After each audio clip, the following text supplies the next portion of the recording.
أعوذ بالله من الشيطان الرجيم بسم الله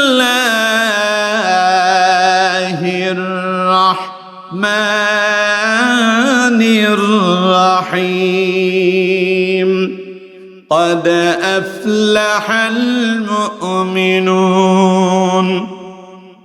الذين هم في صلاتهم خاشعون والذين هم عن اللغو معرضون والذين هم للزكاة فاعلون والذين هم لفروجهم حافظون إلا على أزواجهم أو ما ملكت أيمانهم فإنهم غير ملومين فمن ابتغى وراء ذلك فأولئك هم العادون والذين هم لأماناتهم وعهدهم راعون والذين هم على صلواتهم يحافظون أولئك هم الوارثون صدق الله العظيم সম্মানিত বন্ধুগণ, প্রিয় ভাই সাহেব, আমি আপনাদের সামনে কোরআনুল কারীমের অত্যন্ত গুরুত্বপূর্ণ একটি সূরা সূরাতুল মুমিনুন থেকে 10টি আয়াত কারিমা তিলাওয়াত করেছি। যথারীতি আমরা এই 10টি আয়াত কারিমার উপরে আজকে কিছু আলোচনা শুনবো ইনশাআল্লাহ। ওয়া মা তাওফীকি ইল্লা বিল্লাহ সুবহানাকা লা ইলমা লানা ইল্লা মা আল্লামতানা ইন্নাকা আনতাল আলিমুল হাকীম। সকলে একটু মুহাব্বতের সাথে পড়েন আমিন। আমার বন্ধুগণ, প্রিয় ভাই সাহেব, সূরার নাম সূরাতুল মুমিনুন, অর্থাৎ যার অর্থ হচ্ছে মুমিনগণ। সূরাটি কোরআনুল কারীমের ক্রমিক নাম অনুযায়ী 23 নম্বর সূরা এটি। এই সূরাতে টোটাল আয়াত আছে 118টি। আমি আপনাদের সামনে তিলাওয়াত করেছি প্রথম 10টি, এবং সূরাটি নবী করিম সাল্লাল্লাহু আলাইহি ওয়াসাল্লামের মক্কার জীবনীতে অবতীর্ণ হয়েছে বিদায় এটাকে মাক্কি সূরা বলা হয়। আমার বন্ধুগণ, প্রিয় ভাই সাহেব, কোরআনুল কারীমে এমন কোন সূরা কিংবা এমন কোন আয়াত নাই যেই সূরা অথবা আয়াত আল্লাহ তাআলা খামোখা নাজিল করছে, এরকম কোন আয়াত বা সূরা আছে? এই কোরআনকে আল্লাহ পাক তার নবীকে একসাথে পুরো কোরআন আসমান থেকে দিয়েছিলেন? না, এটা ধারাবাহিকভাবে এসেছে। রাসূল করিম সাল্লাল্লাহু আলাইহি ওয়াসাল্লাম 40 বছর বয়সে তিনি নবুয়ত প্রাপ্ত হয়েছিলেন। 40 বছর পর থেকে তিনি আরো 23 বছর পর্যন্ত বেঁচে ছিলেন। 63 বছরে নবী করিম সাল্লাল্লাহু আলাইহি ওয়াসাল্লামের ওফাত হয়েছিল। বাকি 23 বছর রাসূলুল্লাহ মক্কা এবং মদিনায় ইসলামের দাওয়াতি কাজ করেছিলেন। এই 23 বছরের জীবনীতে আল্লাহ পাক প্রথমে সূচনাতে সূরা আলাকের প্রথম 5টি আয়াত আল্লাহ পাক তার নবীর উপরে নাজিল করলেন। এইভাবে ধারাবাহিকভাবে শুরু হলো, কখনো 5 আয়াত, 10 আয়াত, 1 আয়াত, 2 আয়াত, 1 সূরা, 1 রুকু, যখন যা প্রয়োজন ছিল আল্লাহ পাক প্রেক্ষাপট অনুযায়ী অবস্থার আলোকে তিনি তার নবীর উপরে কোরআন নাজিল করতে শুরু করলেন। গোটা 30 পারা কোরআন, 114 সূরা, 6666 আয়াত, এটা রাসূলুল্লাহর কাছে আসতে সময় লাগছে 23 বছর। কত বছর? 23 বছরে কোরআন আল্লাহ পাক তার নবীকে দিলেন। আমার বন্ধুগণ, সুতরাং যখন যা প্রয়োজন হয়েছে অবস্থার আলোকে প্রেক্ষাপট অনুযায়ী আল্লাহ পাক তার নবীর উপরে কোরআন নাজিল করলেন। আমরা যে আয়াতগুলো এখন তিলাওয়াত করলাম, এই আয়াতগুলো আল্লাহ তাআলা খামোখা দেন নাই। এই আয়াতগুলো নাজিলের পেছনেও একখান প্রেক্ষাপট আছে। কোরআনের ভাষায় এটাকে বলা হয় শানে নুজুল। কোরআনের ভাষায় কি বলে?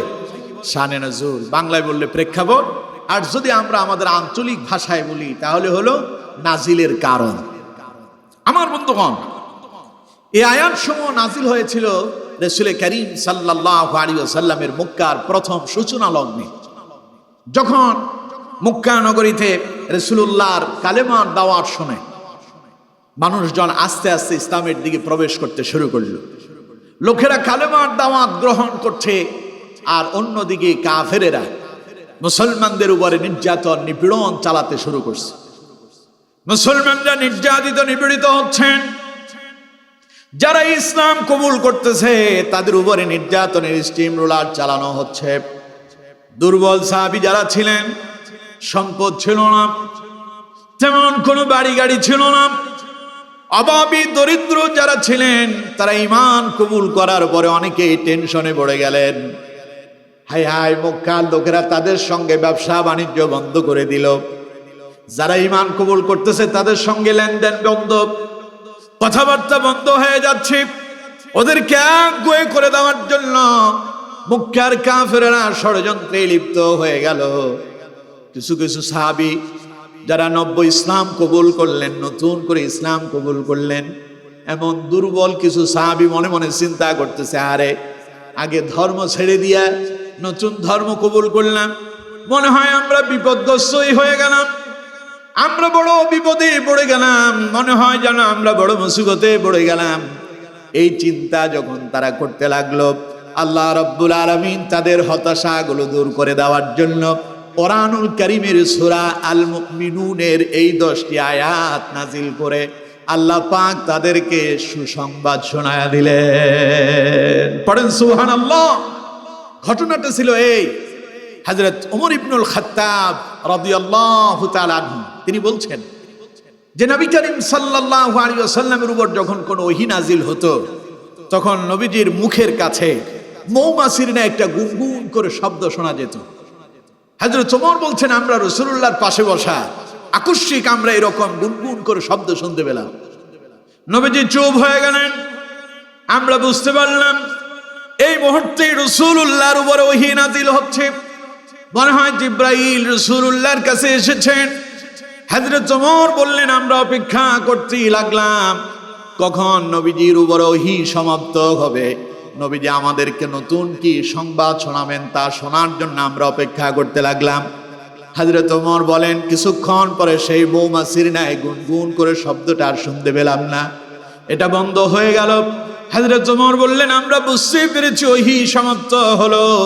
আমরা মনে করলাম নবীজি মনে হয় আমাদের সঙ্গে কথা বলবেন, কিন্তু রাসূল আমাদের সঙ্গে কোনো কথাই বললেন না। নবীজি কাবার দিকে মুখ করে নামাজের সুরতে বসে গেলেন, আর আসমানের দিকে দুই হাত তুলে তিনি আল্লাহর দরবারে দোয়া করতে লাগলেন, আল্লাহুম্মা জিদনা ওয়া লা তানকুসনা ওয়া আকরিমনা ওয়া লা তুহিন্না ওয়া আ'তিনা ওয়া লা তাহরিমনা ওয়া আথিরনা ওয়া লা তুসির আলাইনা ওয়া আরদিনা ওয়া রাদ আন্না ইয়া রাব্বাল আলামিন। পড়েন আমিন। নবীজি দোয়া করলেন। হযরত ওমর বললেন, আমরা তাকায় দেখি রাসূলুল্লাহ আল্লাহর কাছে দোয়া করতে শুরু করছেন নামাজের সুরতে কাবার দিকে বসে। নবীজি বললেন, আল্লাহুম্মা জিদনা ওয়া লা তানকুসনা, আল্লাহ তুমি আমাদেরকে বেশি বেশি দাও, কম দিও না। ওয়া আকরিমনা ওয়া লা তুহিন্না, তুমি আমাদেরকে সম্মানিত করো, অপমানিত করো না। ওয়া আ'তিনা ওয়া লা তাহরিমনা, তুমি আমাদেরকে বেশি বেশি দাও, কম দিও না। ওয়া আথিরনা ওয়া লা তুসির আলাইনা, অন্যের উপরে আমাদেরকে অধিকার দাও, আমাদের উপর অন্যকে অধিকার দিও না। ওয়া আরদিনা ওয়া রাদ আন্না, তুমি আমাদের প্রতি সন্তুষ্ট থাকো আর তোমার সন্তুষ্টিতে আমাদেরকে সন্তুষ্ট করো। পড়েন সুবহানাল্লাহ। মানুষের জীবনের চাহিদার কোনো শেষ আছে? কথা কয় না, শেষ আছে? যারা খান, যার কাছে 10,000 টাকা আছে, ওর স্বপ্ন 20,000 টাকা যদি তার কাছে থাকতো। একটা মানুষ 5,000 টাকা বেতনে চাকরি করে, তার স্বপ্ন আছে সে যদি 10,000 টাকার একটা চাকরি পেত। যার কাছে 50,000 টাকা আছে, ওর স্বপ্ন যদি আমি 1 লক্ষ টাকা পেতাম। যার কাছে 1 লক্ষ টাকা আছে, ও চায় 5 লক্ষ টাকা। তার মানে যার কাছে যা আছে মানুষের এর চাইতে আরো চাহিদার কোনোদিন শেষ হবে না, চাহিদার কোনোদিন পূর্ণতা আসবে না, যা আসে আরো চাই। এর জন্য রাসূল আল্লাহর দরবারে দোয়া করলেন, আল্লাহুম্মা জিদনা ওয়ালা তানকুসনা, আল্লাহ তুমি আমাদেরকে বেশি বেশি দাও, কম দিও না। সুবহানাল্লাহ। কম ওয়া আকরিমনা ওয়ালা তুহিননা, তুমি আমাদেরকে সম্মানিত করো, অপমানিত করো না। আচ্ছা, সম্মান পেতে কে না চায়? কেউ কি অপমান হতে চায়? কথা বলতে হবে, কেউ কি অপমান হতে চায়? মানুষ সব সময় সম্মান নিয়ে বেঁচে থাকতে চায়। আপনাকে কেউ যদি একটা গালি দেয়, মন্দ কথা বলে, আপনার গায়ে লাগে, কারণ আপনার কাছে সম্মান এটা আঘাত লেগেছে, এটা আপনার সাথে যায় না, এই জন্য আপনি মন্দ কথা সহ্য করতে পারেন না। এই জন্য রাসূল আল্লাহর দরবারে দোয়া করলেন, আল্লাহ তুমি আমাদেরকে সম্মানিত করো, অপমানিত করো না। ওয়া আতিনা ওয়ালা তাহরিমনা, তুমি আমাদেরকে দান করো, বঞ্চিত করো না। আচ্ছা কন্ত দেখি, আমাদেরকে রিজিক দেওয়া, অর্থ দেওয়া, সম্পদ দেওয়া, ক্ষমতা দেওয়া, সকল কিছু যিনি দিতে পারেন তিনি কে? চিল্লায় বলতে হবে, তিনি কে? এই জন্য রাসূল বললেন, আল্লাহ তুমি আমাদেরকে দান করো, মাহরুম করো না, তুমি দিতে পারো, তুমি আমাদেরকে বঞ্চিত করো না। তুমি যদি না দাও, জমিনে আপনি ফসল রোপণ করলেন, ধান রোপণ করলেন, সময় মতো গিয়া আগাছা পরিবর্তন করলেন, সময় মতো গিয়া সার প্রয়োগ করলেন, কিন্তু যদি জমিনে যদি ধান যদি আল্লাহ তাআলা ফসলে যদি বরকত না দেয়, আপনার জমিনে ফসল আসবে? আপনার মতো একই জমিনে পাশাপাশি আরেকজন করলো, তিনিও সময় মতো সার প্রয়োগ করছে, আগাছা পরিষ্কার করছে, আপনিও সময় মতো সার প্রয়োগ করলেন, আগাছা পরিষ্কার করলেন, দেখা গেল আপনার জমিনে ফসল হয়েছে বেশি, তারটাতে কম হয়েছে, দুইটা কিন্তু একরকম হয় না, ঠিক না? আচ্ছা কম তো, এই ব্যাস আর কম, বেশি এবং কম যিনি দেন তিনি কে? দুইজনই সমানভাবে সার প্রয়োগ করলেন, একই কোম্পানির, একই সময় আগাছা পরিষ্কার করলেন, কিন্তু দেখা গেল একজন বেশি পেল, আরেকজন কম পেল। সুতরাং আল্লাহ চাইলে কেউ বেশি পায়, আর আল্লাহ না চাইলে কেউ কম পায়। এই ক্ষমতা কার হাতে? এর জন্য রাসূল আল্লাহর দরবারে দোয়া করেছেন, আল্লাহ তুমি আমাদেরকে দান করো, মাহরুম করো না। ওয়া আথিরনা ওয়ালা তুসির আলাইনা, অন্যের উপর আমাদেরকে অধিকার দাও, আমাদের উপর অন্যকে অধিকার দিও না। সবাই চায় নিজের খাতেই ক্ষমতা থাকুক, ঠিক কিনা? ক্ষমতা হারাতে কেউ চায় না, কিন্তু আল্লাহ যদি চান ক্ষমতায় টিকে থাকা যায় না, ঠিক কিনা? দেখেন নাই, কেউ কেউ স্বপ্ন দেখছিল 41 সাল পর্যন্ত থাকবে, অনেক স্বপ্ন ছিল। যারাই তাদের বিরুদ্ধে কথা বলেছে ধরে ধরে জেলখানায় বন্দী করছে, আলেমদেরকে কোরআনের হক কথা বলতে বাধা দিয়েছে, ইসলামের আলোকে নিভায় দেওয়ার জন্য ষড়যন্ত্র করেছিল, বিরোধী দলকে দমন করার জন্য নানান ভাবে নির্যাতন নিপীড়ন করে জেলখানায় বন্দী করে ওদের কণ্ঠরোধ করার জন্য চেষ্টা করছিল। মনে করছিল আমাদের প্রশাসন, আমাদের পুলিশ, আমাদের র্যাব, আমাদের মিডিয়ার, আমাদের সীতা কোবরা, আমাদের বিচার বিভাগ, আমাদের তারপরে সাংবাদিক, আমাদের সব আমাদের থেকে ক্ষমতা নেবে কে? স্বপ্ন দেখছিল 41 সাল পর্যন্ত থাকবে। কিন্তু বন্ধুগণ আমার, ওরা জানতো না দুপুর বেলার জন্য যে খাবার রেডি করা হলো, কাতল মাছ, ইলিশ মাছ, পোলাও, কোরমা, মুরগির রোস্ট, গরুর গোশত, খাসি রান্না করে বসে আছে, দুপুরে খাবে, কিন্তু আল্লাহর ফয়সালা হয়েছে রান্না করা খাবারও খাওয়ার মতো সময় তারা পায় নাই, ঠিক না? খাবারের জায়গায় ছিল, সামনের দরজা দিয়ে বের হওয়ার সাহস করে নাই, পেছনের দরজা দিয়ে পালিয়ে যেতে তারা বাধ্য হয়েছিল, ঠিক না? সুতরাং অন্ত দেখি ক্ষমতা দেওয়ার মালিক কে? এই জন্য রাসূলুল্লাহ আল্লাহর দরবারে দোয়া করেছিলেন, ওয়া সিরিনা ওয়ালা তুসির আলাইনা, অন্যের উপর আমাদেরকে তুমি অধিকার দাও, তুমি যদি অধিকার না দাও পৃথিবীর কেউ আমাদেরকে ক্ষমতা দিতে পারবে না। সুতরাং তুমি আমাদেরকে অন্যের উপর অধিকার দাও, আমাদের উপর অন্যকে অধিকার দিও। নবীজি দোয়া করলেন, ওয়া আরদিনা ওয়া রাদানা, আল্লাহ তুমি আমাদের উপরে খুশি হয়ে যাও, আর যেই কাজ করলে তুমি খুশি হও সেই কাজ করার মতো তৌফিক আমাদেরকে দান করো। নবীজি এই দোয়া করলেন। হযরত ওমর বলেন, এবার দোয়া শেষ করে নবীজি আমাদের দিকে ফিরলেন, ফিরে বললেন, আমার সাহাবীরা তোমরা খুশি হয়ে যাও, খুব মার খাচ্ছ, নির্যাতিত হচ্ছ, মন খারাপ তোমাদের, তোমরা চিন্তা করতেছো তোমরা মনে হয় লোকসানে পড়ছো, তোমরা চিন্তা করতেছো মনে হয় তোমরা ক্ষতিগ্রস্ত হয়ে গেছো। শোনো, আল্লাহ তোমাদের জন্য সুসংবাদ পাঠিয়েছেন। আল্লাহ রাব্বুল আলামিন তোমাদের জন্য সংবাদ দিয়েছেন, ক্বাদ আফলাহাল মুমিনুন। পড়েন আল্লাহু আকবার। সাহাবীরা শোনো, আল্লাহ পাক জানিয়ে দিয়েছেন সফল হয়েছে তারা, কদ আফলাহাল মুমিনুন, সফল হয়েছে তারা, মুমিন হয়েছে যারা। মুমিনটা সফল কাম হয়ে গেছে। কথা কার? চিল্লায় বলতে হবে কথা কার? এখন মুমিন কারে কয়? মুমিন বলা হয় তাকে যিনি পড়েছেন লা ইলাহা ইল্লাল্লাহু মুহাম্মাদুর রাসূলুল্লাহ। এই কালেমা যিনি মুখে উচ্চারণ করলেন আর অন্তরে যিনি বিশ্বাস করলেন, এই কালেমার উপরে যিনি ইস্তেকামত থাকলেন, আল্লাহর কোরআনের ভাষায়, ইসলামের ভাষায়, রাসূলুল্লাহর ভাষায় তিনি হলেন মুমিন। আর যারা এই মুমিন হলো, ঈমান আনয়ন করলো, যারা আল্লাহর প্রতি বিশ্বাস করলো, যারা, আল্লাহ পাক বলেন সফল হয়ে গেছে তারা। সফল বুঝেন তো? এই যে আজকের এই মাহফিলে যে আপনারা আসছেন, মনে করেন প্রধান অতিথিও এলো, তারপরে বিশেষ অতিথিও আসছে, প্রধান বক্তাও আসছে, সবাই আসছে, আপনারাও আসছেন, তার মানে মাহফিল এখন সফল। মাহফিল কি সফল? এখান থেকে যদি কোনো একজন যদি অনুপস্থিত থাকতেন, তাহলে মনে করেন আজকে প্রধান বক্তা এলো না, যদি আমি যদি না আসতাম, তো হয়তো এখানে মারামারি কাটাকাটিও হইতো। বক্তা দাওয়াত দিল কে? বক্তা এলো না কেন? ওরে ধরো, মাহফিল নষ্ট হয়ে যেত। তার মানে যেই কাজ করার পরে এটা পূর্ণতা পায়, সেটাকে সফলতা বলে।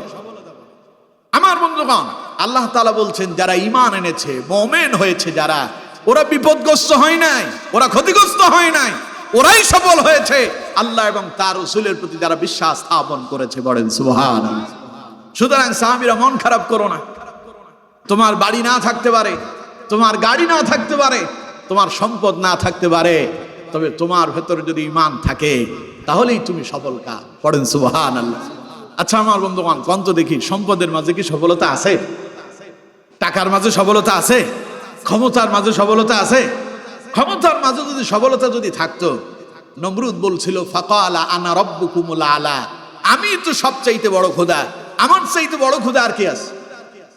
শুধু যে নিজের খোদা দাবি করছিল তা নয়, এই নমরুদ আল্লাহকে হত্যা করার জন্য আসমানের দিকে তীর নিক্ষেপ করছিল। দেখুন কত বড় বেয়াদব। আল্লাহরে কেউ মারতে পারবে নাকি? কথা বলেন, আল্লাহরে কেউ মারতে পারবে? আমি আর আপনি চিরকাল কেউ থাকতে পারবো নাকি? আমাদেরকে দুনিয়া থেকে নিয়ে যাওয়ার জন্য আল্লাহ পাক একজন ফেরেশতা নিয়োজিত করলেন, যার নাম হলো মালাকুল মাউত, আজরাইল আলাইহিস সালাম। তিনি আমাদের জান কবজ করবেন। কখন যে আমাদের জান কবজ হবে আমরা কেউই জানি না, কখন যে আমরা মরে যাব কেউই জানি না। ওই যে আপনাদের মাহফিলের যিনি পরিচালনায় ছিলেন, তিনি যে চলে যাবেন এটা আমরা কেউই জানতাম না, আপনারাও জানতেন না।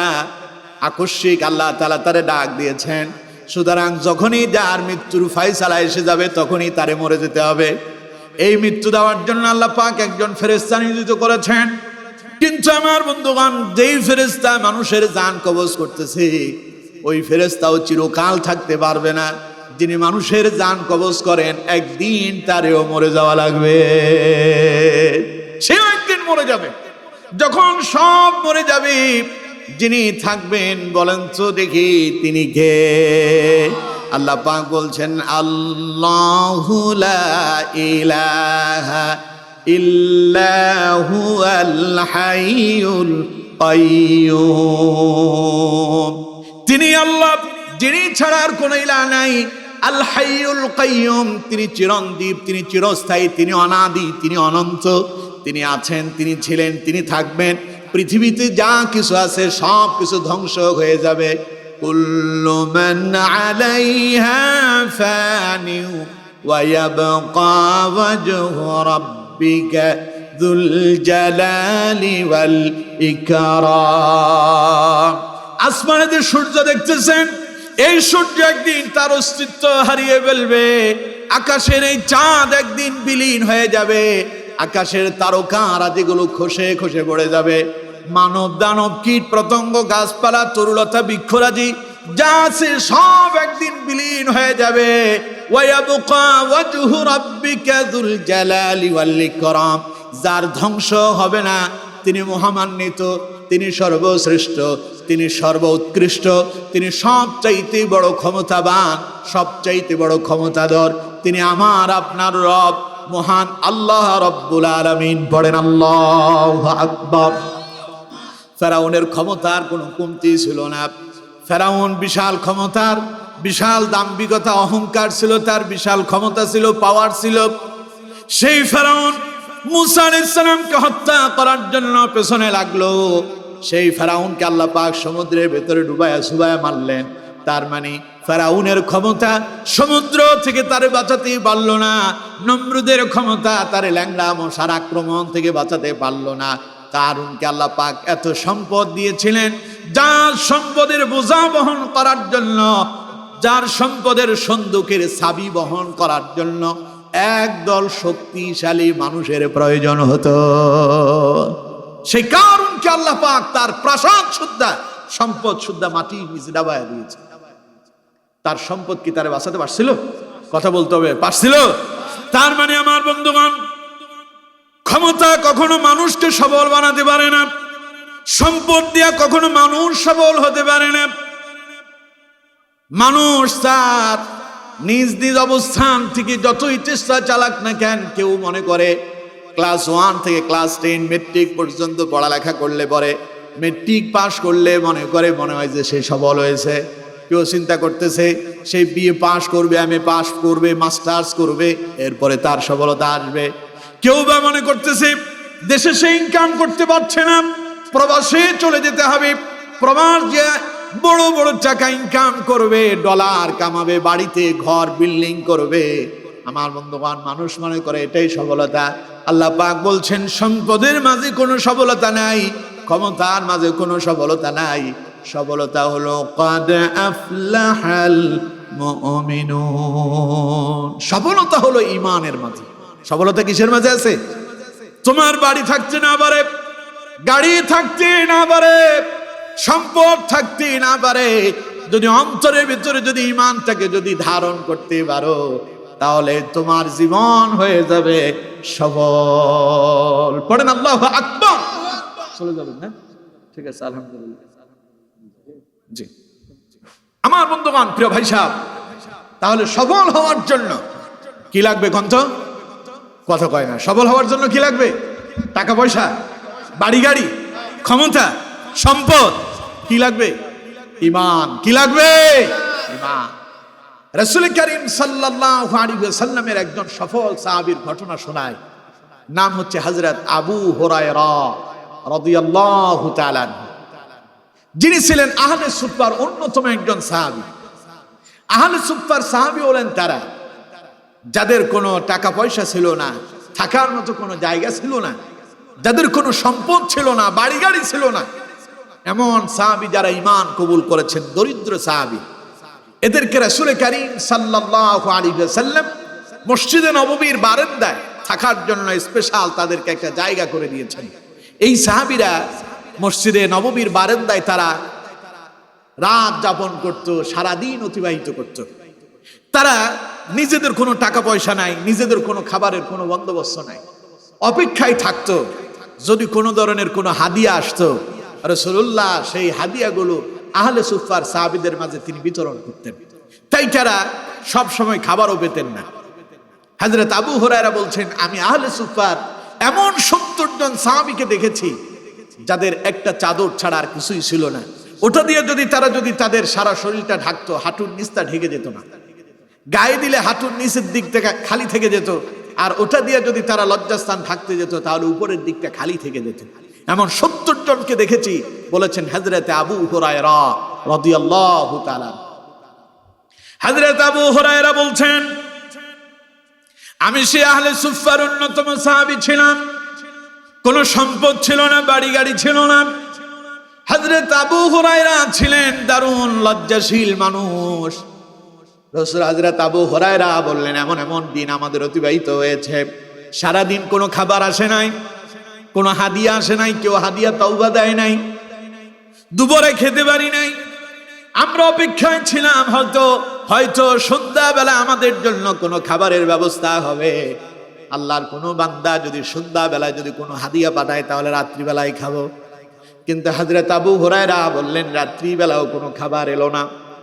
সারাদিনের ক্ষুধার যন্ত্রণায় আমরা অনেকেই চটপট করতাম, পেটের ভিতরে পাথর বেঁধে নিতাম, উপুড় হয়ে শুয়ে থাকতাম। যখন মাটির আর্দ্রতা পেটের সঙ্গে লাগতো, খিদার যন্ত্রণাটা কিছুটা কমে যেত। হযরত আবু হুরায়রা বলছেন, আমার জীবনে এমন এমন দিন অতিবাহিত হয়েছে, সারাদিন খাবার পাইনি, সন্ধ্যা বেলায় খাবার পাইনি, রাত্রি বেলায় অপেক্ষা করতাম কখন নবীজি তার হুজরা থেকে বেরিয়ে আসবেন, তিনি এসে তাহাজ্জুদের নামাজ আদায় করবেন। গভীর রাতে বসে থাকতাম রাসূলুল্লাহর চেহারা মোবারক দেখার জন্য। হযরত আবু হুরায়রা বলতেন, গভীর রাতে নবীজি যখন হুজরা থেকে বেরিয়ে তিনি যখন নামাজের জন্য মসজিদে নববীতে আসতেন, নবীজির চেহারা মোবারকের দিকে তাকালে আমার খিদা নিবারণ হয়ে যেত। আল্লাহু আকবার।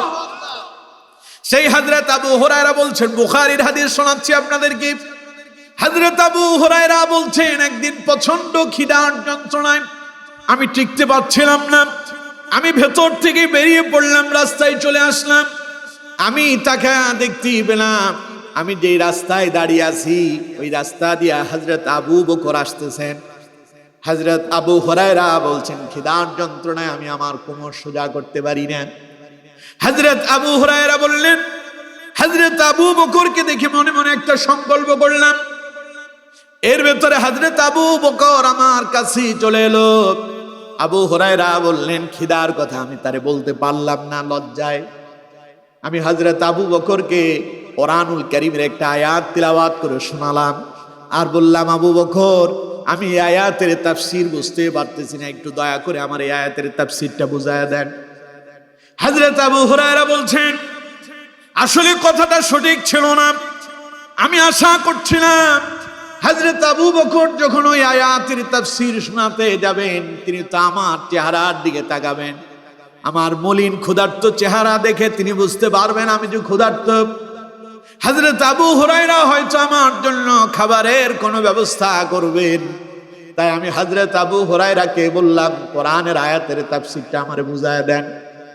দুর্ভাগ্য, হযরত আবু হুরায়রা বললেন, আবু বকর কোরআনের আয়াতের তাফসীর শোনালেন, কিন্তু আমার যে খিদা আছে পেটে তা তিনি অনুভব করতে পারলেন না, বুঝতে পারলেন না। আয়াতের তাফসীর বলে দিয়ে হযরত আবু বকর তিনি তার নিজের বাসস্থানের দিকে তিনি রওনা হয়ে গেলেন। হযরত আবু হুরায়রা বললেন, মনটা আমার দারুণ খারাপ হয়ে গেল, হায় হায়, মনে হয় আজকে না খায় আমার থাকতে হবে। হযরত আবু হুরায়রা বললেন, এমন সময় দেখলাম যেই রাস্তা দিয়ে আবু বকর চলে গেল সেই রাস্তা থেকে এবার হযরত ওমরের আগমন হচ্ছে। হযরত আবু হুরায়রা বললেন, আমি খুশি হয়ে গেলাম, মনে মনে চিন্তা করলাম আগের কৌশল আবারও প্রয়োগ করব। হযরত ওমর কাছে এলো, হযরত আবু হুরায়রা তার কোরআনের একটা আয়াত পড়ে শোনালেন। বললেন, ভাই ওমর, এই আয়াতের তাফসীর বুঝতে আমার দারুণ অসুবিধা হয়ে যাচ্ছে, দয়া করে আয়াতের তাফসীরটা আপনি আমারে বুঝায়া দেন। হযরত আবু হুরায়রা বললেন, ওমর, আয়াতের তাফসীর বলল, আমার মনে আশা ছিল হয়তো তিনি আমার চেহারা দেখে আমার খিদার অনুভব করতে পারবেন, বুঝতে পারবেন। কিন্তু হযরত ওমর আবু বকরের মতো আয়াতের তাফসীর শোনা দিয়া তিনিও চলে গেলেন। হযরত আবু হুরায়রা বললেন, এবার মনে মনে চিন্তা করলাম, আহারে, মনে হয় যেন আজ না খেয়ে আমার দিন অতিবাহিত করতে হবে। এমন সময় হযরত আবু হুরায়রা বলেন, আমি তাকায় দেখলাম বিশ্ব মানবতার নবী, সাইয়্যিদুল মুরসালিন, ইমামুল মুরসালিন, খাতামুন নবিয়্যিন, নবী আরবি জনাবে মুহাম্মদুর রাসূলুল্লাহ, চিৎকার মেরে পড়েন সাল্লাল্লাহু আলাইহি ওয়াসাল্লাম। হযরত আবু হুরায়রা বললেন, দেখতে পেলাম ওই একই রাস্তায় রাসূলুল্লাহর আগমন হচ্ছে। হযরত আবু হুরায়রা বললেন, আমি মনে মনে চিন্তা করলাম, যেই কথা আবু বকর বুঝলো না, যা ওমর বুঝলো না, আমার নবীর কিন্তু তা কখনো অবুঝ থাকবে না, নবীজি নিশ্চয়ই বুঝতে পারবেন। নবীজি হযরত আবু হুরায়রার কাছে এলেন, মুস্কি হাসি দিয়া বললেন, ইয়া আবা হের, হে আবু হুরায়রা। হযরত আবু হুরায়রা বললেন, লাব্বাইক ওয়া সাদাইক ইয়া রাসূলুল্লাহ, হুজুর আমি উপস্থিত আছি, আপনি কি আদেশ করবেন? নবীজি বললেন, আবু হুরায়রা মন খারাপ করো না, টেনশন করো না, আবু হুরায়রা আমি যেদিকে যাই আমাকে তুমি অনুসরণ করতে থাকো। পড়েন আল্লাহু আকবার। আমার নবী ছিলেন মানবতার মহান শিক্ষক। সুবহানাল্লাহ। রাসূলুল্লাহ চেহারা দেখে বুঝতে পেরেছেন যে আমার আবু হুরায়রা আজকে না খেয়ে আছে, ক্ষুধার্ত আবু হুরায়রা। নবীজি সাল্লাল্লাহু আলাইহি ওয়াসাল্লাম বললেন, আবু হুরায়রা চলো। হযরত আবু হুরায়রা রাসূলুল্লাহর পেছনে রওনা হয়ে গেলেন।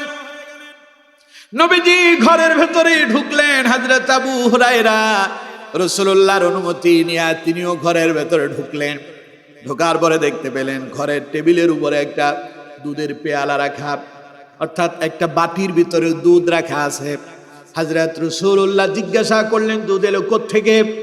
ভেতর থেকে জবাব এলো, ইয়া রাসূলুল্লাহ, আপনার একজন সাহাবী এটা আপনার জন্য হাদিয়া দিয়েছেন।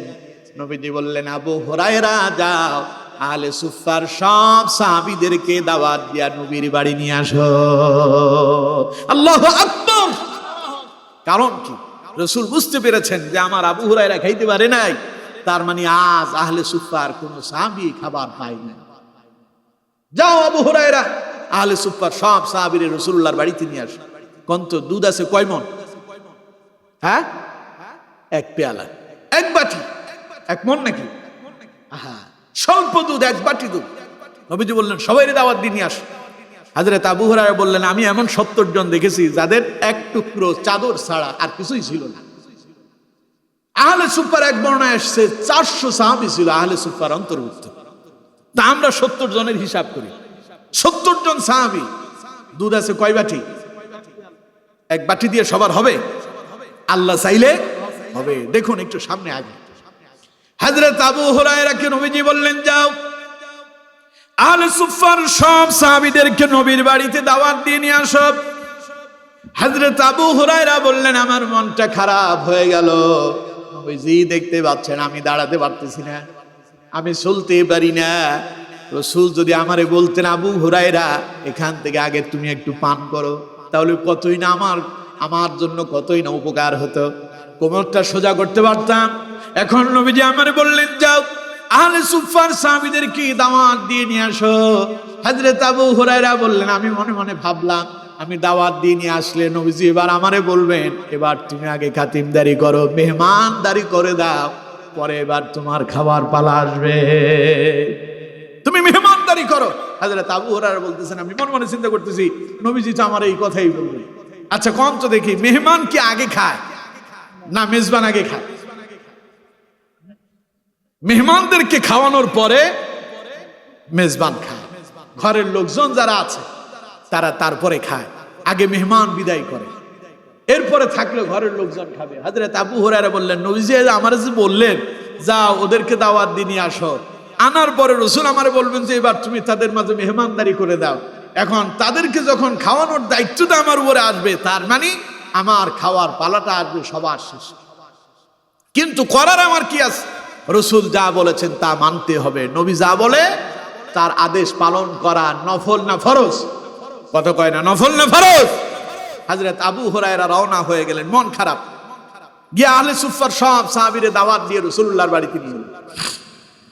সবাই যখন এলো, নবীজি হযরত আবু হুরায়রা বললেন, আবু হুরায়রা দুধের পেয়ালাটা হাতে নাও, একজন একজন করে সবার হাতে হাতে দাও। হযরত আবু হুরায়রা যে চিন্তা করলেন তাই শুরু হয়ে গেল। হযরত আবু হুরায়রা বললেন, প্রথম জনের হাতে আমি দুধের পেয়ালাটা তুলে দিলাম। তিনি যখন বিসমিল্লাহ বলে গ্রহণ করলেন, তৃপ্তি সহকারে পান করতে লাগলেন। হযরত আবু হুরায়রা বলেন, আমি বড় ভয় পেয়ে গেলাম, ঘাবড়িয়ে গেলাম, এই বুঝি শেষ হয়ে গেল। প্রথম জন তৃপ্তি সহকারে পান করল। নবীজি বললেন, দ্বিতীয় জনকে দাও। দ্বিতীয় জন তৃপ্তি সহকারে পান করল। এক একজন করে সব সাহাবীরা, আহলে সুফফার সব সাহাবীরা তৃপ্তি সহকারে দুধ পান করলো। হযরত আবু হুরায়রা বলেন, যখন একজন দুধে চুমুক দেয়, পেয়ালাতে চুমুক লাগায়, মনে করি এই বুঝি শেষ হয়ে গেল, সবার দুধ পান করা শেষ হয়ে গেল। দুধের পেয়ালা আমি আমার হাতে নিলাম। নবীজি আমার দিকে তাকায়া মুস্কি হেসে দিয়া বললেন, আবু হুরায়রা আর কে বাকি আছে? হযরত আবু হুরায়রা বললেন, হুজুর আমি আর আপনি।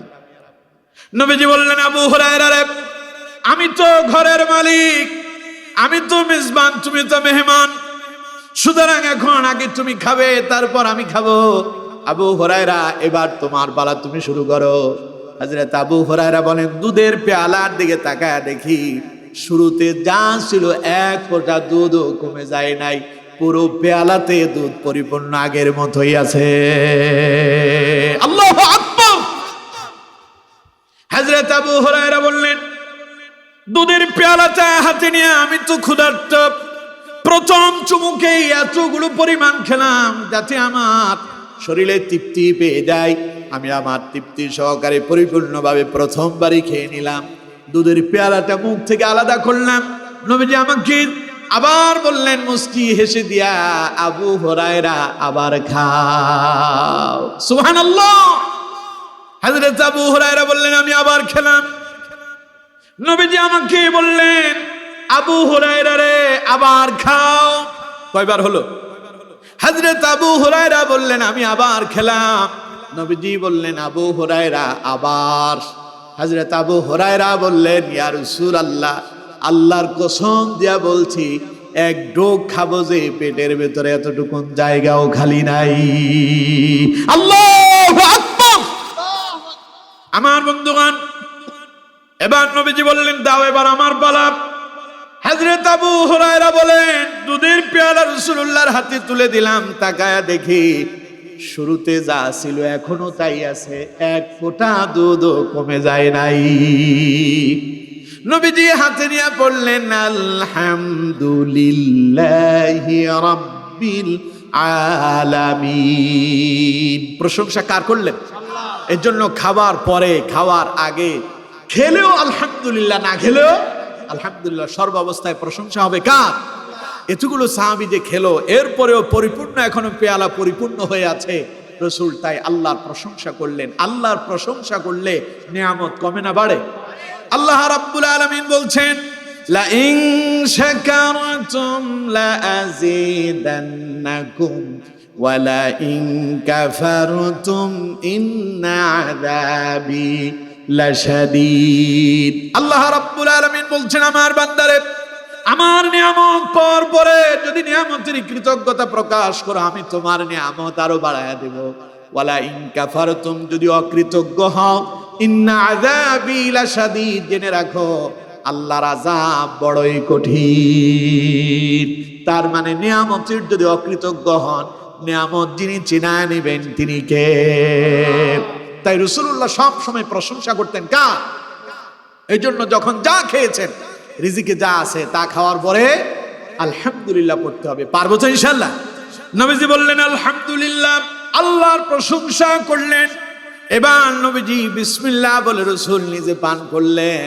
আমার বন্ধুবান, সেই সাহাবী হযরত আবু হুরায়রার কথা বলছিলাম।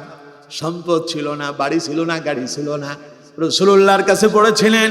দুটো কান ছিল রাসূলুল্লাহর কথা শোনার জন্য ক্ষুধার্ত, দুটো চক্ষু ছিল রাসূলুল্লাহর নুরানি চেহারা মুবারক দেখার জন্য ক্ষুধার্ত। নবীজির চেহারা দেখলেই পরে খিদা নিবারণ হয়ে যেত। সে আবু হুরায়রা বাড়ি গাড়ি কিছুই ছিল না, কিন্তু আল্লাহ তার এত সফল বানালেন।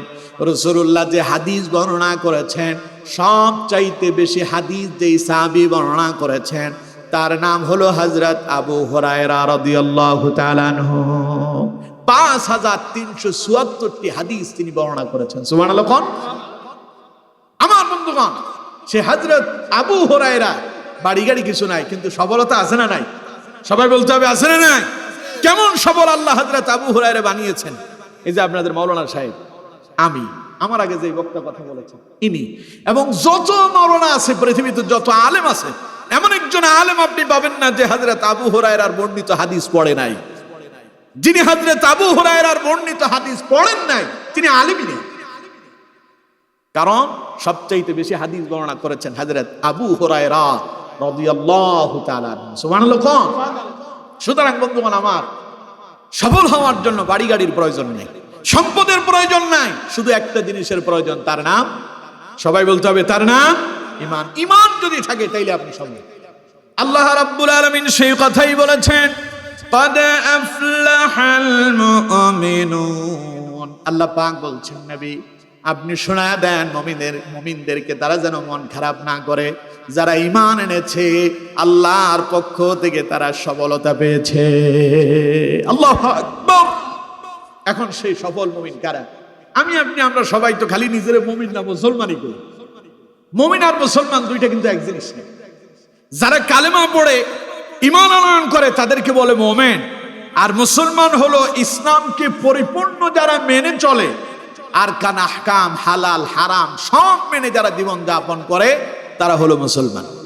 এজন্য কোরআনে আল্লাহ পাক বলছেন, ইয়া আইয়ুহাল্লাযীনা আমানু তাকুল্লাহা হাক্কা তুকাতিহি ওয়া লা তামুতুন্না ইল্লা ওয়া আনতুম মুসলিমুন।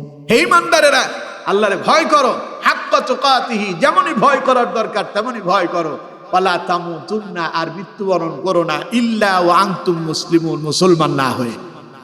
তার মানে মুমিনদেরকে আল্লাহ মুসলমান হওয়ার জন্য বলেছেন। প্রথম স্টেপ হলো মুমিন। প্রথম স্টেপটা কি? মুমিন। এরপরে যখন ইসলামকে পরিপূর্ণভাবে মানবেন তারপরে হবেন মুসলমান। এখন আমার বন্ধুগণ, সফল মুমিন কারা? আপনি বলবেন, হুজুর চাইলে তো আমি কালেমা পড়ছি, এর উপর বিশ্বাস করছি, আমি সফল হয়ে গেলাম। আল্লাহ তাআলা পরবর্তী আয়াতের ভেতরে সফল মুমিনদের গুণাগুণগুলো বর্ণনা করলেন। 7টা গুণ যার ভেতরে থাকবে সেই হবে সফল মুমিন। কয়টা গুণ? 7টা। আপনাদের অসুবিধা হচ্ছে, আমি আর দীর্ঘায়িত করবো না, শুধু এগুলোর অর্থ বলবো, এরপরেই দোয়া মোনাজাত করবো ইনশাআল্লাহ। সফল মুমিন কারা? আপনি যদি নিজেকে সফল মুমিন মনে করেন তাহলে আপনার ভেতরে যেই গুণটা থাকবে, প্রথম নাম্বার গুণ, আল্লাহ পাক বলছেন, আল্লাযীনা হুম ফি সালাতিহিম খাশিউন। আল্লাহ পাক বলছেন মুমিনেরা সফল হয়েছে, আর সফল মুমিন তো তারা নামাজের মাঝে বিনয়ী হয়। যারা নামাজে বিনয়ীটা বুঝেন, রুকু এবং সিজদাতে তাড়াহুড়ো করে না, নামাজে যখন দাঁড়ায় যায় বিনয়ের সঙ্গে দাঁড়িয়ে যায়, খুশু এবং খুজুর সঙ্গে যারা নামাজ আদায় করে, অর্থাৎ তাদের শরীর যেমন নামাজের ভেতরে থাকে, মন মস্তিষ্ক তাও নামাজের ভেতরে থাকে। কিন্তু দুর্ভাগ্য, আমরা যখন নামাজে দাঁড়াই, আমরা ফিজিক্যালি যদি আমরা মসজিদে থাকি, কিন্তু মেন্টালি আমরা মসজিদে থাকি না, ঠিক কিনা? আমরা দাঁড়ালাম নামাজে, আমার ব্রেনটা কাজ করতেছে আমার দোকানে, নামাজের ভেতরে দাঁড়ায় তিনি চিন্তা করতেছে, মসজিদে দাঁড়ায় নামাজ পড়তেছে, চিন্তা করতেছে না জানি কাস্টমার দোকানে আসছে নাকি। তার মাথার ভেতরে চিন্তা ঢুকে পড়ছে, আজকে দোকানে কত টাকা বিক্রি করলাম, লাভ কত হলো, লোকসান কত হলো। এই চিন্তা তার মাথার ভেতরে ঢুকে যায়। তিনি থাকেন নামাজে, মন চলে যায় তার ঢাকার শহরে। আছে না নাই? এরকম তো আপনাদের হয় না? এশারের নামাজ পড়ছেন যারা, মন অন্যদিকে যায় নাই, এরকম একজন হাত তুলান যে হুজুর নামাজে দাঁড়াইছে, আমার মন অন্যদিকে যায়নি। আছেন? একজন পাওয়া গেছে, মাশাআল্লাহ। আপনারও হয়েছে এরকম, মন অন্যদিকে যায় নাই? ওরে বাপ রে বাপ, সুবহানাল্লাহ, আল্লাহু আকবার। আমার বন্ধুগণ, নামাজে দাঁড়ালে পরে মন অন্যদিকে যেতেই পারে, যাওয়াটাই স্বাভাবিক। কেউ নামাজে দাঁড়ালো মন চলে যায় তার আমেরিকায়, কারো মন লন্ডনে, কারো মন কানাডায়, কারো মন চলে যায় ঢাকার শহরে, কেউ বা চট্টগ্রামে। এক একজন এক এক জায়গায় চলে যায়। নামাজে দাঁড়ালে শয়তান অন্তরের ভিতরে ওয়াসওয়াসা দেয়। আমার বন্ধুগণ, নামাজে দাঁড়ালে মন যদি অন্যদিকে যায়, নামাজ হবে নাকি? ডাইরেক্ট উত্তর না। এইরকম একখান ঘটনা ঘটেছে রাসূলুল্লাহর জামানায়। নবীজি ছিলেন ঘরের বাহিরে, দূরে কোথাও গিয়েছেন। ঘরে ছিলেন হযরত আলী ইবনে আবি তালেব রাদিয়াল্লাহু তাআলা আনহু। একজন দূর থেকে একজন বেদুইন সাহাবী এলেন, গ্রাম্য সাহাবী এলেন রাসূলুল্লাহর কাছে। বাড়িতে এসে সাহাবী হযরত আলীকে জিজ্ঞাসা করলেন, নবীজি কি বাড়িতে আছে নাকি? হযরত আলী বললেন, না, রাসূলুল্লাহ তো বাড়িতে নাই, কেন আসছো বলো? সাহাবী বললেন, আমি রাসূলুল্লাহর কাছে একটা মাসআলা জানতে এসেছি। হযরত আলী বললেন, কি মাসআলা জানতে চাও? আমারে বলো, আমি তোমারে জানায় দেব। সাহাবী বললেন, আমি যখন নামাজে দাঁড়াই মন আমার নামাজে থাকে না, আমার নামাজ হবে নাকি? ওই যে ওনার মতো ডাইরেক্ট উত্তর দিয়ে দিল, না নামাজ হবে না। সাহাবীটার মন খারাপ হয়ে গেছে, মন খারাপ করে সাহাবী বাড়ি চলে গেল। নবীজি যখন এলেন ঘরের ভেতরে, হযরত আলীকে জিজ্ঞাসা করলেন, আলী আমার কাছে কেউ এসেছিল নাকি? হযরত আলী বললেন, ইয়া রাসূলুল্লাহ, একজন সাহাবী এসেছিল, বেদুইন সাহাবী। কেন এসেছে, কিছু বলেছে নাকি? সাহাবী বললেন, হুজুর তিনি জানতে চেয়েছেন, তিনি যখন নামাজে দাঁড়ান তার মনটা নামাজের ভেতরে থাকে না, তার নামাজ হবে নাকি? হযরত আলীকে নবীজি বললেন, তুমি কি জবাব দিয়েছো? হযরত আলী বললেন, আমি জবাব দিয়েছি নামাজ হবে না। নবীজি বললেন, আচ্ছা ঠিক আছে, তাইলে এখনই পরীক্ষা হবে। নবীজি বললেন, আলী তাহলে তুমি এখন 2 রাকাত নামাজ পড়ো, তোমার মন যদি অন্যদিকে না যায় আমি তোমাকে একটা চাদর উপহার দেব। হযরত আলী ওযু করে নামাজে দাঁড়ায় গেলেন। প্রথম রাকাত শেষ করলেন, মন এই দিক সেই দিক গেল না। দ্বিতীয় রাকাত শেষ করলেন, মন এই দিক সেই দিক যায় নাই। দ্বিতীয় রাকাতে সালাম ফেরানোর পূর্বে তিনি যখন দোয়াইমা সূরা পড়তেছে, এমন সময় তার মনে পড়ল নবীজি আমাকে একখান চাদর দিবেন বলেছেন। ওই চাদর কি মা আয়েশার ঘরের চাদর না মা হাফসার ঘরের চাদর? কোন সময়? সালাম ফেরানোর আগে। এখন রাসূলুল্লাহর সাহাবী হযরত আলী সালাম ফেরালেন, আসসালামু আলাইকুম ওয়া রাহমাতুল্লাহ, আসসালামু আলাইকুম ওয়া রাহমাতুল্লাহ। ডানে বামে সালাম ফেরালেন। রাসূলুল্লাহ বসে আছে। হযরত আলী রাসূলুল্লাহর চেহারার দিকে তাকায় মুস্কি হাসতেছে। নবীজিও মুস্কি হাসলেন। হযরত আলীকে নবীজি জিজ্ঞাসা করলেন, আলী হাসো কেন? হযরত আলী বললেন, ইয়া রাসূলুল্লাহ, আপনি যেই কারণে হাসতেছেন আলীও একই কারণেই হাসে। আল্লাহু আকবার। মন এই দিক সেদিক যাইতে পারে। আচ্ছা এখন প্রশ্ন হলো, আলী যে বললো মন যদি অন্যদিকে যায় নামাজ হবে না, এই প্রশ্নের জবাব যে আলী রাদিয়াল্লাহু তাআলা দিলেন, তার এই জবাব কি ভুল ছিল? মোটেও ভুল ছিল না। হযরত আলী যখন নামাজে দাঁড়াতেন এত একগ্রতার সঙ্গে তিনি নামাজ আদায় করতেন। নামাজে দাঁড়ালে হযরত আলীর মন আল্লাহ রাব্বুল আলামিনের আরশে আজিমের সঙ্গে কানেক্টেড লেগে যেত, নেটওয়ার্ক তৈরি হয়ে যেত আরশে আজিমের সাথে। আপনারা সবাই জানেন হযরত আলীর পায়ের ভেতরে একবার তীর ঢুকছিল। কাফেররা জিহাদের ময়দানে তীর নিক্ষেপ করলো, তীর এসে হযরত আলীর পায়ের ভেতরে ঢুকেছিল। তীর খুলতে যায়, হযরত আলী ওরে মারে, ওরে বাবারে বলে চিৎকার মারে। হযরত আলী বলেন, তীরে হাত দিও না, মনে হয় যেন তীর টান দিলে আমার কলিজা বেরিয়ে যায়। নবীজি তার 2 জন সাহাবীকে ডেকে বললেন, আলীকে এখন তোমরা কষ্ট দিও না। নবীজি বললেন, আমার আলী যখন নামাজে দাঁড়ায় যাবে তোমরা 2 জন সাহাবী আলীর পা থেকে তীরটা খুলে ফেলবে, দেখবে আমার আলী বিন্দু পরিমাণ টেরও পাবে না। হযরত আলী নামাজে দাঁড়ালেন। 2 জন সাহাবী হযরত আলী রাদিয়াল্লাহু তাআলা আনহুর পা থেকে তীর খুলে ফেলেছে। হযরত আলী টেরই পান নাই। নামাজের সালাম ফেরানোর পরে হযরত আলী দেখতে পেলেন তার নামাজের বিছানায় রক্তে পরিপূর্ণ হয়ে আছে। হযরত আলী জিজ্ঞাসা করলেন, রক্ত এলো কোত্থেকে? সাহাবী বললেন, পায়ের দিকে তাকায় দেখেন তীর গেল কই? হযরত আলী পায়ের দিকে তাকিয়ে দেখলেন তীর নাই। জিজ্ঞাসা করলেন, তীর গেল কই? সাহাবীরা বললেন, আপনি যখন নামাজে দাঁড়িয়েছেন নবীজির আদেশে আমরা আপনার পা থেকে তীর খুলেছি। হযরত আলী কোনো টেরই পান নাই। আল্লাহু আকবার। ওনার ঈমান যেমন ছিল উত্তরটাও ঠিক তেমনই ছিল। এখন আমার আর আপনার মন যে অন্যদিকে চলে যায়, তাহলে আমার আর আপনার অবস্থা কি? নামাজে দাঁড়ালে মন আপনার নিউ ইয়র্কে চলে যেতে পারে, আমেরিকা, ইউরোপ চলে যেতে পারে, সৌদি আরব, লন্ডন, কানাডায় চলে যেতে পারে, ঢাকার শহরে চলে যেতে পারে, দোকানপাটে যেতে পারে, যাওয়াটাই স্বাভাবিক। কিন্তু বন্ধুগণ আমার, নামাজে দাঁড়ালেন, যার সামনে দাঁড়িয়ে আছেন তিনি কে? আপনি যখন আল্লাহর সামনে দাঁড়ায়া মনোযোগ যখন অন্যদিকে দেন, তখন আল্লাহ বলে, আকবিল, আমার বান্দা ফিরে আয়। যাস কোথায়? কই যাচ্ছিস তুই? তুই লন্ডন কেন ঢুকলি? কানাডায় কেন ঢুকলি? ইউরোপে কেন গেলি? আমেরিকায় কেন গেলি? ঢাকার শহরে কেন ঢুকলি? বান্দা আমার সামনে তো তুই দাঁড়িয়ে আছিস, আকবিল, ফিরে আয়। বান্দা ফিরে এলো না। আল্লাহ আবার ডাক দিলেন, আকবিল, আমার বান্দা ফিরে আসো, ফিরে আসো। বান্দা এখনো ফিরে এলো না। আল্লাহ পাক আবার ডাক দেন, আকবিল, আমার বান্দা ফিরে আসো। বান্দা যখন এখনো ফিরে এলো না, মন এখনো সে আগের জায়গায়।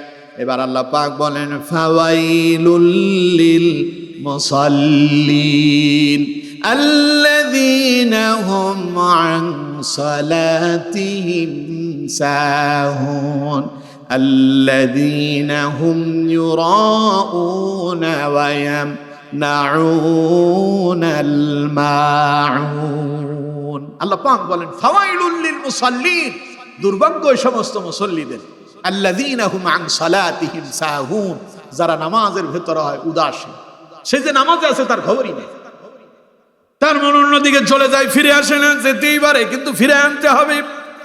যদি না আনেন, নামাজ পড়বেন। রাসূলুল্লাহকে আল্লাহ পাক শোনা দিলেন, আমার বান্দাদেরকে শোনা দেন, ফাওয়াইলুল লিল মুসাল্লিন, নামাজ পড়ার পরেও দুর্ভাগ্য হবে তাদের, আল্লাযীনা হুম আন সালাতিহিম সাহুন, যারা নামাজের ভিতরে হবে উদাসীন, আল্লাযীনা হুম ইউরাউনা ওয়া ইয়ামনাউনাল মাউন, যারা মানুষদেরকে দেখানোর জন্য নামাজ আদায় করে, আল্লাহ পাক বলেন তাদের এই নামাজ আল্লাহর দরবারে গ্যারান্টেড হবে না। সুতরাং বন্ধুগণ আমার, মন আপনার অন্যদিকে যেতেই পারে, যাওয়াটাই স্বাভাবিক। তবে গেলে মন সেখানে ধরে রাখা যাবে না, ফিরায়া আনতে হবে। কারণ আপনি দাঁড়ায় আছেন কার সামনে? আল্লাহর সামনে দাঁড়িয়ে আছেন। সুতরাং এই কথা মাথায় রেখে আপনাকে আবার নামাজে ফিরে আসতে হবে। এর নাম খুশু এবং খুজুর সাথে নামাজ আদায় করা। রুকু এবং সেজদাগুলো হবে বিনয়ী, তাড়াহুড়ো হবে না। আমার দেশের মুসল্লিরা পেছনে দাঁড়ায় নামাজ পড়ে, ইমামের পেছনে। ইমাম পড়ে সুবহানা রাব্বিয়াল আযীম, মুসল্লি পড়ে সুবহান রাব্বিয়াল আযীম। ইমামের একবারের সাথে ওনার 7 বার হয়ে যায়। ইমাম 3 বার পড়তে পড়তে ওনার 33 বার শেষ হয়ে গেছে। তখন তিনি পেছন থেকে কাশি দিয়ে ইমাম সাহেব রেখে মিসকল মারে, কি ইমাম সাহেব, আপনার রুকু এত লম্বা হইতেছে কে, সেজদা এত বড় হয় কে? আমরা আপনার সাথে 33 বার পড়ে ফেলছি সুবহান রাব্বিয়াল আযীম আর সুবহান রাব্বিয়াল আলা, এখনো আপনি মাথা উঠান না। তার মানে আপনার সেজদা সেজদার মতো হচ্ছে না। এমন সেজদা রুকু যারা করেন, রাসূল বলছেন এগুলো হলো সবচেয়ে বড় সূর। মানুষের সঙ্গে মন্দ আচরণ করবে না, মন্দ ব্যবহার করবে না, অপ্রয়োজনীয় অপ্রাসঙ্গিক কথা বলবে না। আমার রাসূল সাল্লাল্লাহু আলাইহি ওয়াসাল্লাম জীবনীতে অনর্থক ফাহিশা মন্দ কথা একটাও বলেন না। সুবহানাল্লাহ কইলেন না? সুতরাং আমরা যদি সফল হতে চাই তাহলে ফাহিশা মন্দ কথা পরিহার করতে হবে। এই গেল 2টা। 3 নাম্বার আল্লাহ রাব্বুল আলামিন বলছেন, সফল মুমিনদের 3 নাম্বার গুণ হলো আল্লাযীনা হুম লিয-যাকাতি ফাঈলুন। সফল মুমিনেরা হিসাব করে করে যাকাত আদায় করে। এরপরে 4 নাম্বার গুণ আল্লাহ পাক বলছেন, ওয়াল্লাযীনা হুম লিফুরুজিহিম হাফিজুন। সফল মুমিনেরা তারা তাদের লজ্জাস্থানের হেফাজত করে। তার মানে তারা পরকিয়া করে না, তার মানে তারা অবৈধ প্রেম প্রীতি ভালোবাসা করে না, তার মানে তারা জিনা ব্যভিচারে লিপ্ত হয় না, নিজের স্ত্রীতেই তারা সন্তুষ্ট থাকে, তার মানে তারা অবৈধ মেলামেশা থেকে নিজেদেরকে আত্মরক্ষা করে। ঠিক না?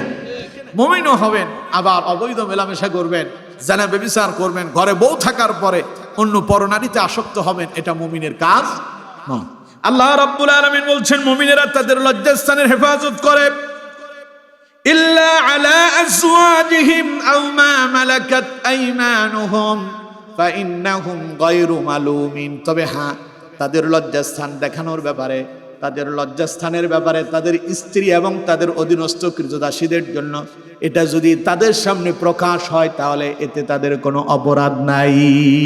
তার মানে স্ত্রীর জন্য আপনি আপনার লজ্জাস্থান আপনার স্ত্রী দেখতে পারবে, অনুমোদন আছে, কিন্তু এই ছাড়া আপনার লজ্জাস্থান অন্য কোনো নারীকে কোনো পুরুষ দেখাতে পারবে না, কোনো পুরুষও কোনো পুরুষকে লজ্জাস্থান দেখাতে পারবে না, কোনো নারীও কোনো নারীকে লজ্জাস্থান দেখাতে পারবে না। বুঝতেছেন? এটা আল্লাহর আইন, এটা আল্লাহর অর্ডার। মুমিনেরা নিজেদের লজ্জাস্থানের হেফাজত করবে, অধীনস্থ তাদের কৃতদাস। আগে দাসপ্রথা ছিল, এখন আর এটা নাই, এখন শুধু স্ত্রীতে সীমাবদ্ধ। فمن ابتغى وراء ذلك فأولئك هم العادون। তবে হ্যাঁ, ঘরে স্ত্রী থাকার পরও যারা পরনারীতে আসক্ত হয়েছে এবং যেই সমস্ত যুবকেরা অবৈধ প্রেম প্রীতি ভালোবাসায় জানায় লিপ্ত হয়েছে, আল্লাহ রাব্বুল আলামিন বলছেন তারা সীমালঙ্ঘন করেছে, আর সীমালঙ্ঘনকারীদের শাস্তিও হবে অত্যন্ত ভয়াবহ। এজন্য প্রিয় বন্ধুগণ আমার, আমাদের প্রত্যেককে আমাদের লজ্জাস্থান হেফাজত করতে হবে। নারী এবং পুরুষের লজ্জাস্থানের ভাগ আছে। একজন পুরুষের লজ্জাস্থান হলো নাভি থেকে শুরু করে হাঁটু পর্যন্ত। এই জায়গাটা প্রত্যেক পুরুষের ঢেকে রাখা ফরজ। বুঝতেছেন? পুরুষের লজ্জাস্থান নাভি থেকে শুরু করে হাঁটু পর্যন্ত, এই জায়গাটা ঢেকে রাখা ফরজ। এখন আপনারা অনেকে আমার ফেনীর ভাষায় বলে গোসমারা, আপনাদের এদিকে মনে হয় কাঁচামারা বা কাঁচামারা বলে। কাঁচামাইরা জমিনে নেমে ধান রোপণ করতেছেন। আপনি পুরুষ মানুষ, হাঁটুর উপরে কাপড় উঠছে না, আপনি আপনার লজ্জাস্থান উন্মুক্ত করে দিয়েছেন, তার মানে আপনি জানার মতো অন্যায় অপরাধে লিপ্ত হয়েছেন। নাউযুবিল্লাহ। খবরদার কোন পুরুষ হাঁটুর উপরে কাপড় উঠাতে পারবেন না। নাভি থেকে শুরু করে হাঁটু পর্যন্ত ঢেকে রাখা পুরুষের জন্য ফরজ, আর নারীর জন্য তার মাথা থেকে শুরু করে একদম পায়ের তালু পর্যন্ত পর পুরুষের সামনে এগুলোকে সে প্রকাশ করতে পারবে না। তবে হ্যাঁ, ঘরের ভেতরে তার জন্য যাদের সঙ্গে দেখা দেওয়া জায়েজ আছে, মুখমণ্ডল তাদের সামনে খোলা রাখতে পারবে, হাতের একদম কোনই পর্যন্ত এই পর্যন্ত খোলা রাখতে পারবে, পায়ের টাকনো পর্যন্ত তারা সেখানে খোলা রাখতে পারবে, বাকিটা ঢেকে রাখা তাদের জন্য ফরজ। এটা তাদের লজ্জাস্থান, অর্থাৎ ঘাড় থেকে শুরু করে একদম টাকনো পর্যন্ত একজন নারীর এটা হলো লজ্জাস্থান, এটা ঢেকে রাখতে হবে, এটা ঢেকে রাখা ফরজ। কথা বুঝতেছেন? এটাকে যারা সীমালঙ্ঘন করবে, এটার বাইরে যারা যাবে, আল্লাহ তাআলা বলছেন তারা হলো সীমালঙ্ঘনকারী এবং তাদের জন্য আছে কঠিন আযাবের ব্যবস্থা। আমার বন্ধুগণ, এরপরে আল্লাহ রাব্বুল আলামিন বলছেন ওয়াল্লাযীনা হুম লিআমানাতিহিম ওয়া আহদিহিম রাউন। এরপরে আল্লাহ রাব্বুল আলামিন 4 নাম্বার গুণ বলছেন ওয়াল্লাযীনা হুম লিআমানাতিহিম, যারা সফল মোমেন্ট, তারা মানুষের আমানতের খেয়ানত করে না, তারা আমানতের সংরক্ষক হয়। ওয়া আহদিহিম রাউন, এবং তারা যা ওয়াদা করে তা তারা বাস্তবায়ন করে। দুর্ভাগ্য দেখবেন আমার দেশের এই যে অর্থনীতি আজকে যে মন্দা দেখা দিয়েছে, আমাদের ব্যাংক, অনেকগুলো ব্যাংক দেউলিয়া হয়েছে। মানুষ টাকাটা বিশ্বাস করে আমানত রেখেছে ব্যাংকের কাছে, আজ সেই তার নিজের জমানো টাকা নিজে উঠাতে পারে না, খরচ করতে পারে না, ব্যাংকগুলো দেউলিয়া হলো। করলো কারা? যাদেরকে বিশ্বাস করে রাষ্ট্র ক্ষমতায় আমরা বসিয়েছি, তারাই আমাদের আমানতের টাকাগুলো খেয়ানত করে নিজেরা বাড়ি গাড়ি করে আজ তারা নিজেরা আরামে আয়েসে নিজেরা আত্মগোপন করে রয়েছে। আর অন্যদিকে নিজেদের টাকা, জমানো টাকা আপনি আজ নিজেই ভোগ করতে পারছেন না। তার মানে এরা হলো আমানতের খেয়ানতকারী।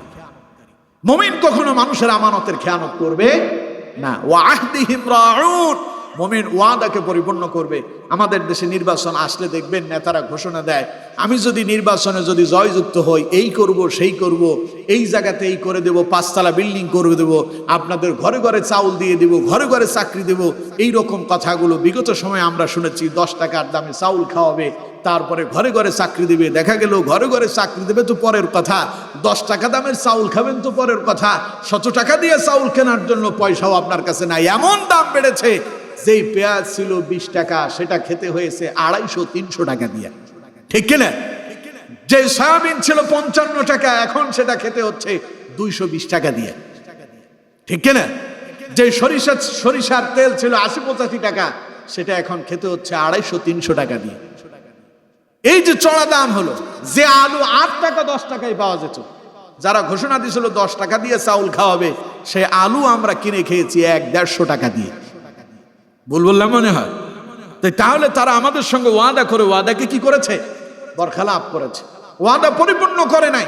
সুতরাং নির্বাচন এলেই খালি তাদের ওয়াদা শুনবেন আর সেখানে গিয়ে তাদেরকে নেতা বানায় দিবেন। এই চিন্তা মাথা থেকে ঝেড়ে ফেলে দিন। যারা ওয়াদা বাস্তবায়ন করতে পারে না, নেতা নির্বাচন করতে গিয়ে তাদের ব্যাপারে সিদ্ধান্ত নিতে হবে। যারা ওয়াদা পরিপূর্ণ করবে, আমানতের খেয়ানত করবে না, আমানতকে সংরক্ষণ করবে, আপনার দেশ যাদের হাতে নিরাপদ হবে, রাষ্ট্র যাদের হাতে নিরাপদ হবে, ক্ষমতা দিলে যেখানে ইসলাম টিকে থাকবে, মানুষের মূল্যবোধ ফিরে পাবে, দুর্নীতি হবে না, স্বজনপ্রীতি হবে না, অন্যায়ভাবে মানুষের উপরে নির্যাতন নিপীড়ন হবে না, চাঁদাবাজি হবে না, টেন্ডারবাজি হবে না, এমন যোগ্য ব্যক্তিদেরকেই ক্ষমতার রাষ্ট্রের আসনে বসাতে হবে। ঠিক কিনা? যারা আপনার আমানতের খেয়ানত করবে না এবং ওয়াদাকে যারা বরখলাপ করবে না, যারা ওয়াদা বাস্তবায়ন করবে, আমানতের খেয়ানত করবে, দেখে দেখে তাদেরকে আমাদেরকে জায়গা মতো সেট করে দিতে হবে। পারবো তো ইনশাআল্লাহ? আল্লাহ তাআলা বুঝে এবং বাস্তব জীবনে আমল করার তৌফিক দান করুন, বলুন আমিন। এই গেল 6টা। এরপরে 7ম নাম্বার গুণ আল্লাহ পাক বলছেন ওয়াল্লাযীনা হুম আলা সালাওয়াতিহিম ইউহাফিজুন। আল্লাহ পাক বলছেন সফল মুমিনদের 7ম নাম্বার গুণ হলো তারা নামাজের হেফাজত করে। তার মানে সময় মতো, ওয়াক্ত মতো, নামাজের সময় তারা নামাজ আদায় করে দেয়। আল্লাহ পাক বলেন এই 7টা গুণ যাদের কাছে আছে قد أفلح المؤمنون, তারাই সফল কাম হয়েছে। পড়েন সুবহানাল্লাহ। এখন তারা যে সফল হলো, কি সফলতা পাইলো? তাদের সফলতা সম্পর্কে আল্লাহ পাক বলছেন উলাইকা হুমুল ওয়ারিসুন। আল্লাহ পাক বলছেন তারা মালিকানা পেয়ে গেল, তারা মালিক হয়ে গেল। আল্লাহু আকবার। তারা উত্তরাধিকারী পেল, তারা মালিকানা পেল। কিসের মালিকানা? পরের আয়াতে আল্লাহ পাক বলছেন আল্লাযীনা ইয়ারিসুনাল ফিরদাউসা হুম ফিহা খালিদুন। সফলতার সর্বশেষ মানদণ্ড হলো এই, সফলতা পেল মুমিনেরা এইভাবে, তারা যখন এই 7টা গুণে গুণান্বিত হলো, আল্লাহ পাক বলেন তারা সফল হলো। আর তাদের সফলতা হলো এই আল্লাযীনা ইয়ারিসুনাল ফিরদাউস, আমি তাদেরকে আমার জান্নাতের শ্রেষ্ঠ জান্নাত, যেটা ফার্স্ট ক্লাস ভিআইপি মানের জান্নাত, জান্নাতুল ফিরদাউসের উত্তরাধিকারী বানিয়ে দিলাম। সুবহানাল্লাহ। হুম ফিহা খালিদুন, তারা সেই জান্নাতে প্রবেশ করবে আর চিরকাল সেই জান্নাতে থাকবে। পড়েন আল্লাহু আকবার। তাহলে আমরা যদি সফল মুমিন হতে হয়, আমরা যদি সেই জান্নাতে যেতে চাই, কাজ করতে হবে আমাদেরকে কয়টা? 7টা। কয়টা?